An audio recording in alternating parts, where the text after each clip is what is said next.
Welcome to Inside Arvada, the official podcast of the city of Arvada. I'm Sean Starr, one of your hosts, and September is National Preparedness Month, so our guest for today's episode is Steven Parker. Steven Parker is the Division Chief and Fire Marshal for Arvada Fire. He's been with Arvada Fire for 10 years, serving as the Fire Marshal for the past 7. In total, he has 16 years experience, both as a firefighter and as a fire code official.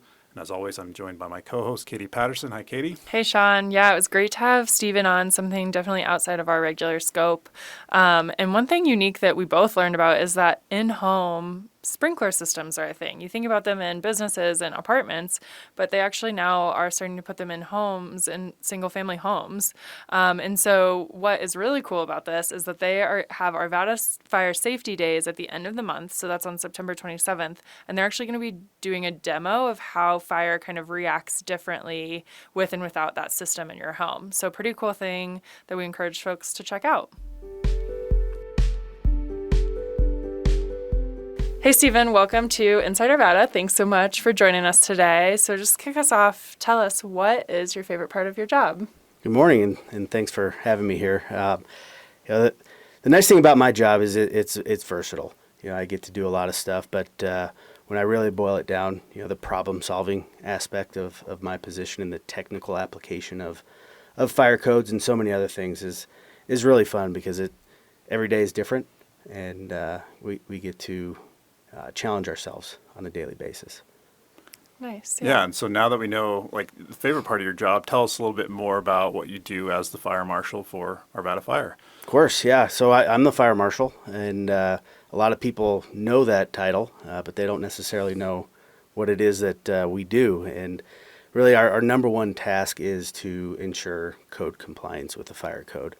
And we do that in multiple facets. We do it for existing businesses. So a lot of people that are in businesses, they see us on a fairly regular basis, and we go in there and make sure that business is safe and compliant with the fire code.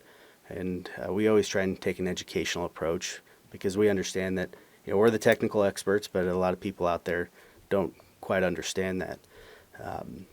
What we also do is development and construction. So similar to what the planning department and building department do, we're involved with the new construction process. So we do the plan reviews to ensure fire code compliance for new buildings, commercial buildings, not residential. And then we go out and do the inspections up until the point where that building is given a certificate of occupancy by the building department. And then that's when our compliance team takes over. And then the last thing that we do is fire investigations. So everybody knows we respond to fires, but we always try and go out and figure out what started the fire. Where did it start? How did it start? So that we can provide that education to the community and hopefully reduce that risk, knowing what had happened at other places. So it's a multifaceted position, but it is definitely different than what people think of in the fire department. Sure. Yeah, and a fire code I know the most is the occupancy of a room or a building. What are maybe some other common ones that people might or might not be familiar with that you're looking for? Yeah, and a lot of the fire code violations are pretty typical across all occupancy types, and some are specific to those. But a lot of things that we find generally are improper use of extension cords and power strips, fire extinguishers, maintenance of their fire protection systems, like their sprinkler systems, their fire alarm systems. Those are a lot of the common ones. But then when we get into the occupancies that are different than your businesses or your mercantiles, which are stores, it gets a lot broader, and we're looking at hazardous materials. Occupant loads really play a factor into every occupancy to make sure that people can get out safely. We want to make sure buildings are designed so that in the event of an emergency, people can get out before it's a problem for them. Nice, yeah. Are there any common, and then the last part of what you were talking about was investigations. Are there any common, fire starters that you see in investigations? Or are there kind of some I don't know, bad practices that you see a lot of? Yeah, a lot of the fire causes that we see are related to improper disposal of smoking materials. Okay. That happens quite often. And then cooking practices. Okay. You know, a lot of times it's not intentional starting that fire, but you know, you have other combustible materials, maybe your groceries or a delivery box right next to the stove, and you forget to turn the stove off, and it starts the fire around that cooking surface, then it extends. So those are two really common causes of fires that we've seen. But it ranges the spectrum. You know, Sure. a lot of the times we can't definitively figure out what happened because it's a very scientific and technical process that we don't always have the resources available to us in order to forensically go into determining, you know, if it was electrical. You know, we don't have the resources to fully figure that out. So we have to rely on a lot of third-party insurance companies and third-party investigators to help out with that. But cooking and smoking materials are two of the common causes. That makes sense. That probably aligns with what I would have guessed if I were to have guessed. So then taking a bit of a step back, we wanted to talk a little bit about Arvada Fire more broadly. Can you help us understand kind of who Arvada Fire is? You all are a separate organization from the city, which isn't necessarily always the case. A lot of our surrounding communities, they're kind of one and the same as far as an organization. And so how does Arvada Fire work? And how's the organization set up? Who do you serve? Yeah, that's right. We are different than, you know, your standard municipal fire departments. Because we cover areas outside of the city of Arvada, we can't be a municipal department. We have to be what's called a special district. And what that really means is that we're a separate governmental agency that runs parallel with the municipalities or the county. We do have an elected board of directors that's elected by the community, same as the city council. And there's 5 of those that serve on that board that kind of direct, you know, the overall direction of the fire department. So special districts are coming a lot more common, especially in Colorado. But as opposed to like Westminster, they're a city department where we cover portions of Arvada, so not the entirety of Arvada. Sheridan west to Highway 93 is what we cover within the city of Arvada. So the bookends, as I call it, you know, the east side and the west side are covered by other fire protection districts. And recently, as of January 1st of this year, we merged with the Fairmount Fire Protection District. So our footprint expanded. Didn't go further into the city, but it went further into unincorporated Jefferson County. So now we cover all the way almost into the city of Golden at the Coors Brewery, north, all the way up to Candelas is really kind of our northern boundary.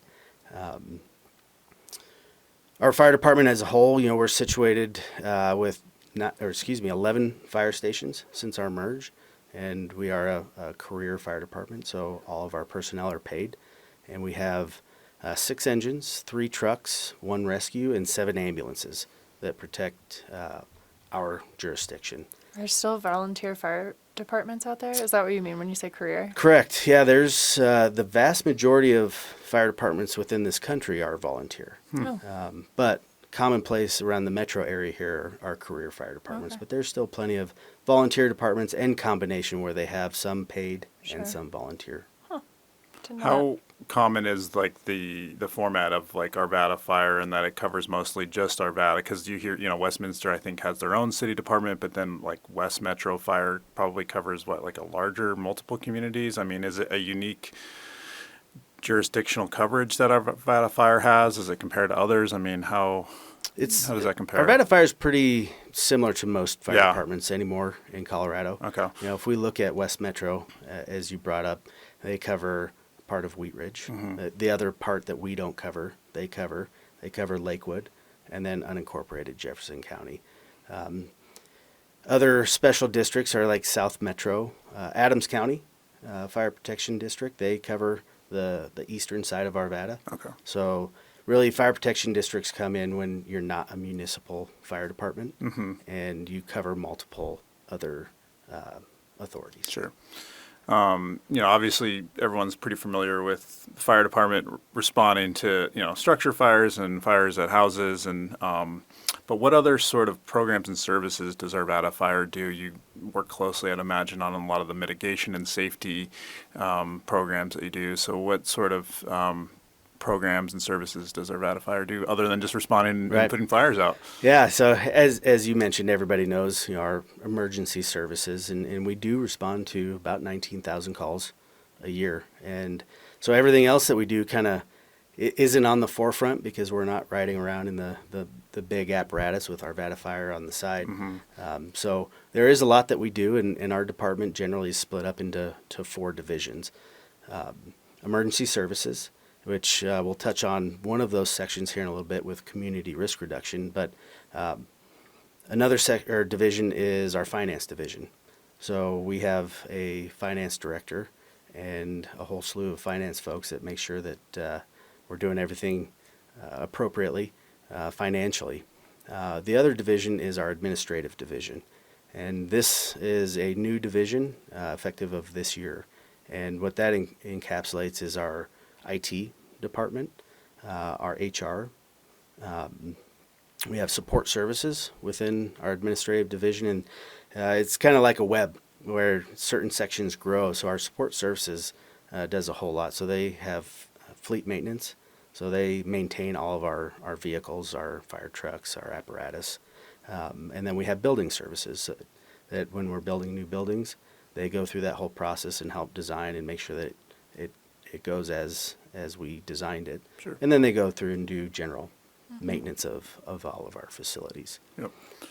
Within that, we have emergency management and accreditation. And that's one thing that we're really proud of is our accreditation. We are an internationally accredited fire department with an ISO, or an Insurance Services Office, rating of 1, which is the best rating that you can get. And although that's a small section, they do a whole lot of work, and it's very important work because it really directs us to maintaining best practices within the fire service and being progressive and trying new things to better not only our department but our community. And then outside of that, the last division that we have is my division, which is the Fire Marshal's office. And as I briefly touched on, there's those 3 sections within our division that we cover, and there's a lot of work that's done there as well. Yeah. Within our compliance inspection folks, they do about 2,000 inspections a year, initial inspections between 2 people, which is nothing to scoff at. Right, That's yeah. quite That's a a bit of lot, work. yeah. And then every inspection, or most inspections, generate a re-inspection. So we're in these places, a couple times a year. And then as far as new construction goes, everybody sees all the construction going on throughout Arvada. Yeah. And we're touching every single one of those. Yeah, I think that's good. Peace of mind for people to know. Just like we're going to have our inspections manager on soon too from the city side. Right. So it's all aligned. Yeah. Yep.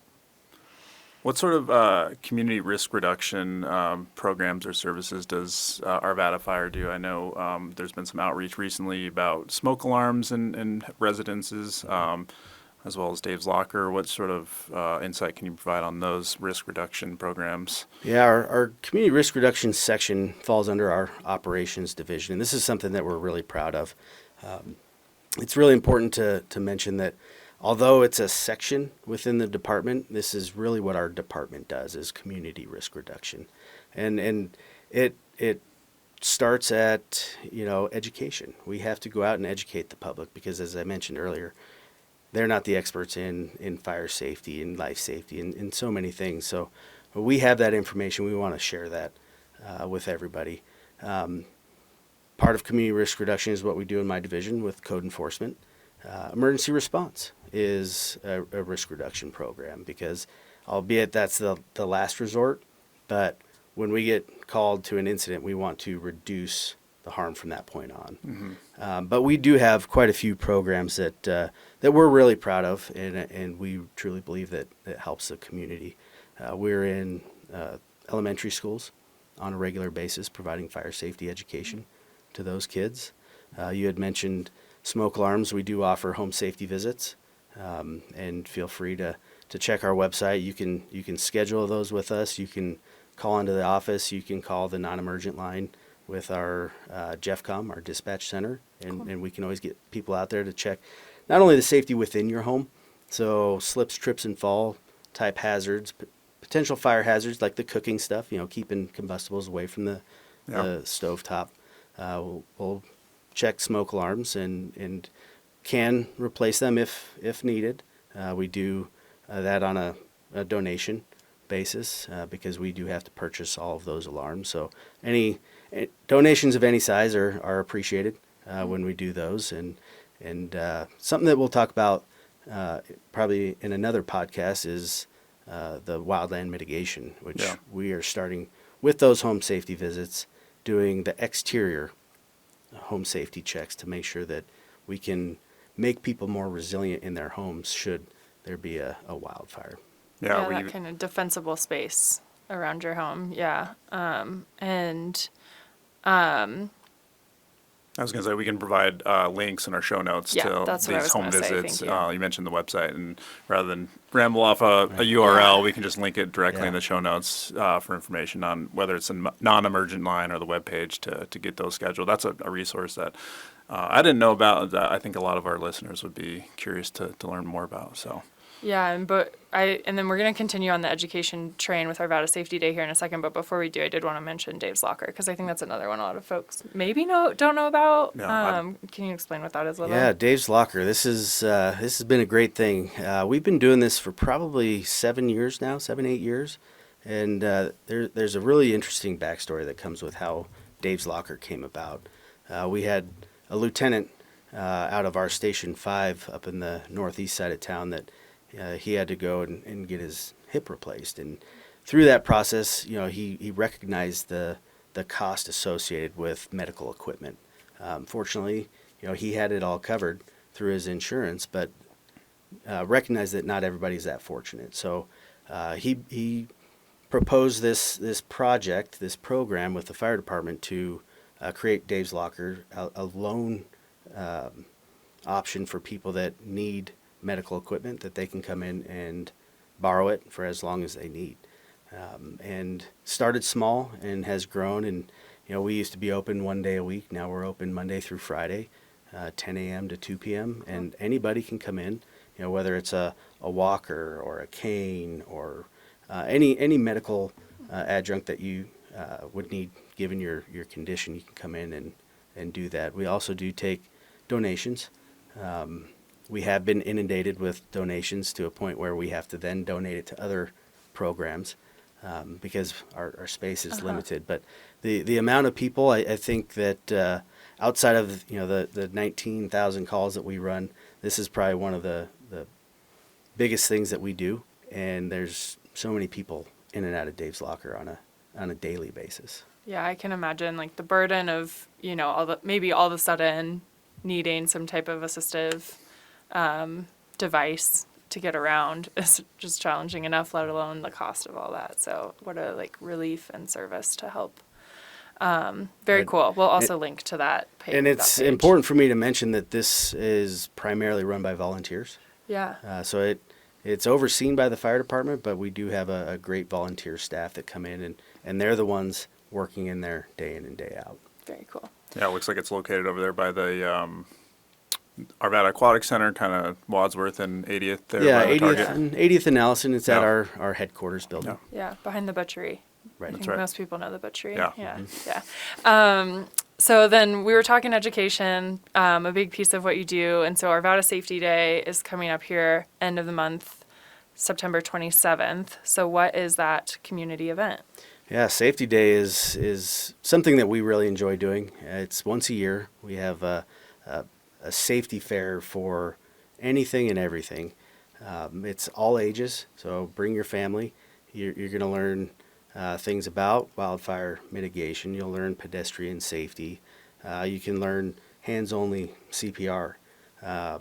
We've got so many activities for the kids to do. They can see helicopter. We usually have one of the Flight for Life, one of those companies come in and they'll land a helicopter and show people. We also have a residential fire sprinkler demonstration that we do.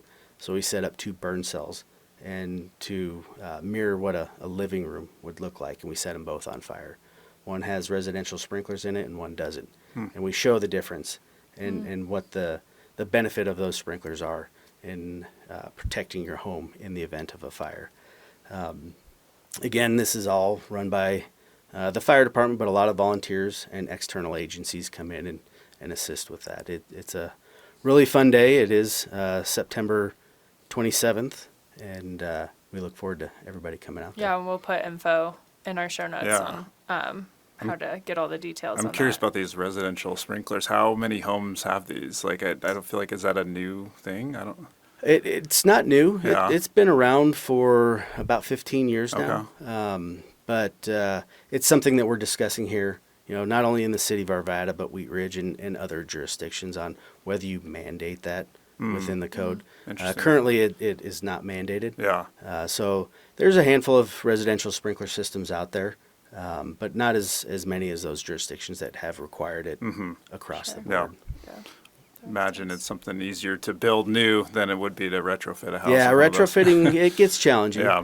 And we're looking at, new construction going forward, hopefully getting them in there. And then as we wrap up, we like to provide the opportunity to our guests to, talk about anything we didn't mention or didn't ask you yet, or even clear up some misconceptions about the work you do. You've shared a lot of information about your role as well as the entire department. But is there anything else that we didn't ask you about, Stephen, that you wanted to talk about? Yeah, I have a few other programs that we run through risk reduction that are really important for the community to know because they can get involved with us at all ages. We have a senior safety camp that we run annually.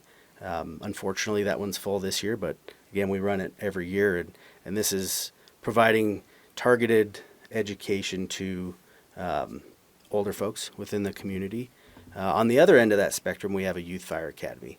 We had to cancel it this year because our training center was under a remodel, but we'll be bringing it back next year. But we do bring in younger kids to come in and see kind of a day in the life of a firefighter, and that's over the course of about a week. And then that middle range, we do a Citizens Fire Academy. It's usually over 4 or 5 dates that we bring in any community member that wants to come in, and we show them all aspects of the fire department and what it is that we do and why we do it. But to answer another part of your question, we want everybody to know that we're here in the best interest of everybody. And although on my side of things, those people enforcing the code seem to get a bad rap sometimes, but we're really out there to educate people and make sure that everybody's safe. And sometimes it can be challenging, but we're here to work with everybody and make sure that everybody's safe and that we can be prosperous in our employment and come into any business within the city of Arvada and know that you're going to be safe. Yeah, that's great. Absolutely. Sounds like lots of opportunities to get involved no matter what age you are. So appreciate you sharing those, and we can add those to the show notes as well. Yeah, we love it. Yeah. Well, thank you so much, Stephen, for joining us. Really appreciate it. Absolutely. Thank you. Thank you. Okay, so as a teaser for our next episode, we have our city emergency manager, Brian Wilkerson, with us. In the theme of September being Emergency Preparedness Month, he's going to be on for more details in our next episode, but we wanted to have him on now to do just some quick tips at the beginning of the month of how you can prepare for an emergency. So, hi, Brian. Thanks Hello. for doing this with us. So first question, what is the number one thing people can do to prepare for an emergency is sign up for emergency alerts. How does somebody do that? One of the critical elements is that Lookout Alert system, which is the system for Jefferson County. You can go to lookoutalert.co and sign up there. When you go in and actually sign up, you'll create a profile. You can decide what kinds of alerts you want, weather alerts, emergency alerts, etc. But just as importantly, you can put any information you have about your needs. So if you would need help in an evacuation or something of that nature, that's really how, one, we're going to communicate with everybody about what you need to do in emergency. It's also how we know who needs help from an assistance perspective in something like an evacuation. Awesome. And then next is that folks should prepare kind of a go bag if they Sure. need to get out quickly. What should be in a go bag? Sure, and there's some good resources on the Arvada Fire website called the Ready, Set, Go program, but just to give you an overview, key documents is important. So copies of IDs, passports, birth certificates, things of that nature, any kind of identity documentation. The second category is really key supplies that you would need. So short-term food, medications that you would need, anything that you would use daily. Think about being gone from your home for maybe 3 days and what you would need in order to be able to do that. So that would be a second category. The third would be any key work documents or tools or things of that nature that you need to take with you. And the fourth one, which a lot of people forget, is comfort items, especially if you have children who might be in an evacuation situation. So game consoles or books or things to help entertain them, because obviously if you get into an emergency situation, it's stressful, and unfortunately there's often a lot of waiting around, and so it's important to have some of those things in your go bag as well to just help ease the anxiety that can come with that. Yeah, and I've heard like change of clothes type stuff too, right? Change of clothes, and that's kind of part of Somewhere. that supply, Yeah. and Okay. thinking about what you're going to need for a few days. Right. Change of clothes, the basics in that respect. But if you really think about, I have to be out of my house for 3 days and what would I need to do that, that's really going to help guide you in terms of what you need to put in that go bag. Nice. And then third is have a plan. What should be in a family's emergency plan? Your family emergency plan is really important. There's a few key elements to that. A big thing is don't assume that your cell service is going to work, because in an emergency, the cell phone networks get very congested, and so you can't assume that you're just going to be able to call or text everybody in your family. So making sure that you have contact info for both your immediate family as well as your extended family as part of that plan. A second component is contact info for your key providers, your doctors, any kind of folks that you rely on for any sort of care, healthcare, et cetera. A third component, which is really important, is meetup places. And you want to have meetup places for different kinds of scenarios. So if there's some kind of emergency within your neighborhood, what's a meetup place outside the neighborhood? If you have family that lives all around town, where's the right meetup point? You need to have some options in case the emergency happens to affect the area that you are planning on meeting up in. That meetup spot is in case you can't communicate with each other, everybody knows that after a certain amount of time, we're going to meet here and we're going to get the family together so that we know that everybody is safe. And so it's a really important part of that emergency plan. Great. Thanks, Brian. Thank you. And as a reminder, we love to hear from our listeners. You can stay in touch with us by texting us at the link of the top of each episode or email us at podcast@arvada.org.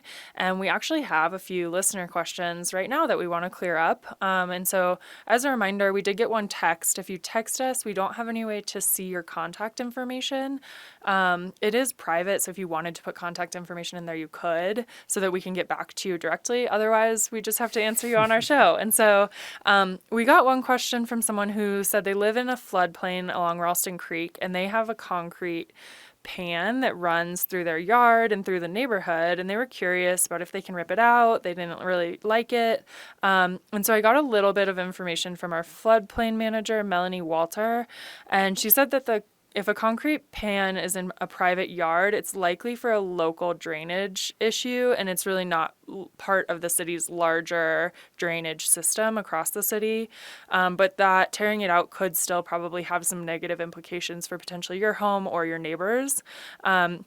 And so she couldn't be certain about this specific question, but we'd encourage the listener, if they hear this, to reach out with Ask Arvada. That's arvadaco.gov/Ask Arvada. We'll link to it in the show notes. And she's always happy to come out and evaluate a property for flood risk and talk with you directly about any issues you might have.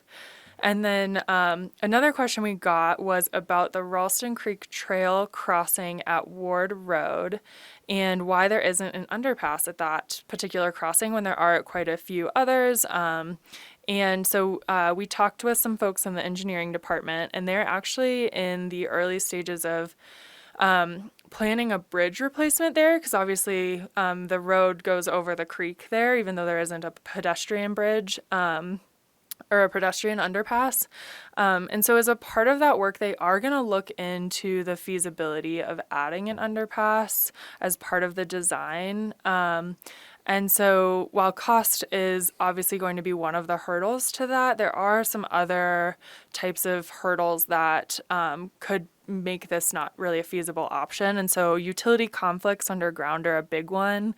If you have to move utilities to create an underpass, that can be highly cost intensive and resource intensive, as well as it's a creek. And so the floodplain, the flood carrying capacity of the bridge there, any kind of slope or types of grading conflicts that might be in that area, as well as the footprint of creating an underpass would probably have some right-of-way acquisition that would be needed. So all of that could lead to additional resources and costs that could make it difficult to put an underpass, but they're going to look into it.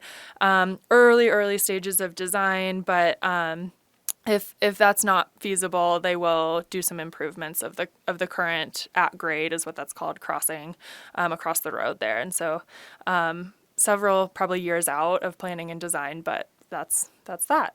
Yeah, that's over by Danny Kendrick Park East, which is construction on that playground actually is underway. So great question. We love hearing questions from our listeners, and we did have one final one to address, and that's about bathrooms in parks and why all our parks don't have bathrooms. And so there's several reasons, as we mentioned in our Park and Rec episode. Like, we built out a lot of our parks during the 70s so that we could try and get a park within a 10-minute walk of every resident. And so it would be pretty cost prohibitive to both add all those parks and then have all the infrastructure that goes along with bathrooms in all those parks. You probably wouldn't get nearly as many if you had to spend all that money to get the infrastructure for the bathrooms. And another reason is these neighborhood parks really aren't designed to be like a community or regional park, and they're more for folks to just walk to. If you have to go to the bathroom, you then walk back to your house. And so many of our regional and community parks do have restrooms, and actually we have a new webpage that shows our inventory of all our parks and what amenities are at each of these parks, and we can link to that in the show notes.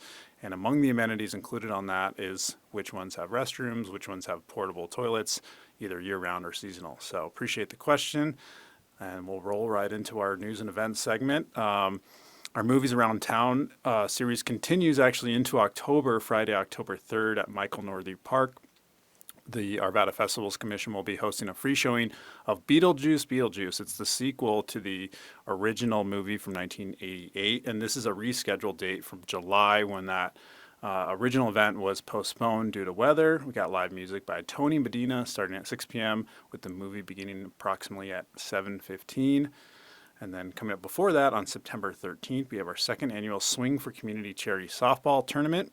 That's over at Youth Memorial Complex from noon to 7 p.m. This event is a fundraiser hosted by the Arvada Vitality Alliance.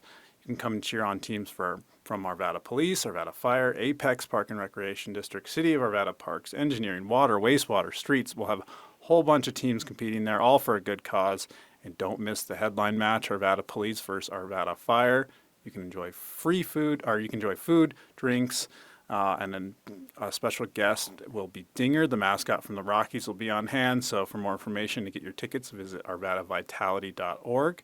As we mentioned a few times, the Arvada Fire Safety Day is Saturday, September 27th from 10 a.m. to 2 p.m. at the newly remodeled training center. It's a family-friendly event and a free event, so lots to offer there. We can link to that in your show notes as well.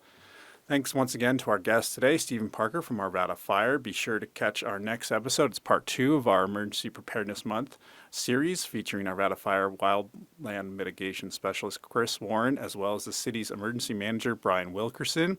And they'll be talking about Arvada's Community Wildfire Protection Plan. Today's podcast was edited and produced by Arvada Media Services, and a fun fact for the episode is on June 10th, 1907, the Arvada Town Board approved the purchase of Arvada's first fire engine, which arrived by rail from New York City 4 months later, and efforts to organize a volunteer fire company came shortly thereafter. Whoa.